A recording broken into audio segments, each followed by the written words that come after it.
how he joined CPIM as a volunteer. 6th standard പഠിക്കുമ്പോൾ he was not like the other children.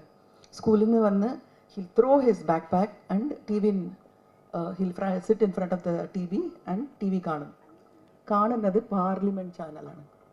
അപ്പോൾ 12 വയസ്സ് ഉള്ളപ്പോൾ he went to the CPI party in T Nagar. നിങ്ങൾക്ക് അറിയാം T Nagar അല്ലേ? So അവിടെ പോയിട്ട് he got dropped at the end of the street because he didn't want CPM people to know that he has a car. So അവിടെ നിന്ന് he went by auto or by walking അവിടെ പോയിട്ട്. And what I liked was Das Capital ആണ് അവൻ്റെ visiting card. അത് കണ്ടപ്പോൾ immediately they asked him to eat lunch. I think that is the greatness of the party. അവൻ പേരെന്താണെന്ന് ചോദിച്ചില്ല, നീ എവിടെ നിന്ന് വരുന്നു എന്ന് ചോദിച്ചില്ല, വാട്ട് ഈസ് യുവർ ഇൻട്രസ്റ്റ്, നിനക്ക് എന്താ വേണ്ടത് എന്ന് ചോദിച്ചില്ല. കം ഹാവ് ലഞ്ച് എന്ന് they gave him lunch. They took him to the secretaries and people in the higher level. അപ്പോൾ ചോദിച്ചു, വാട്ട് ഈസ് യുവർ നെയിം? എൻ്റെ നെയിം നന്ദനാണ്.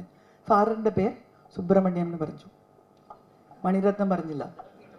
പിന്നെ അമ്മേൻ്റെ പേരെന്താണ് പറഞ്ഞപ്പോൾ കള്ളം പറയാൻ കഴിഞ്ഞില്ല. സുഹാസിനി എന്ന് പറഞ്ഞപ്പോൾ സുഹാസിനി മണിരത്നൻ്റെ മോനാണോ? സോ ദേ ആസ്ക്ഡ് ഹിം, അവർക്കറിയോ നിങ്ങളിവിടെ വരുന്നത്? അവർക്ക് എന്തിനാ അറിയണം? ഇറ്റ്സ് മൈ ഡിസിഷൻ അല്ലേ. So that is Nandan for U.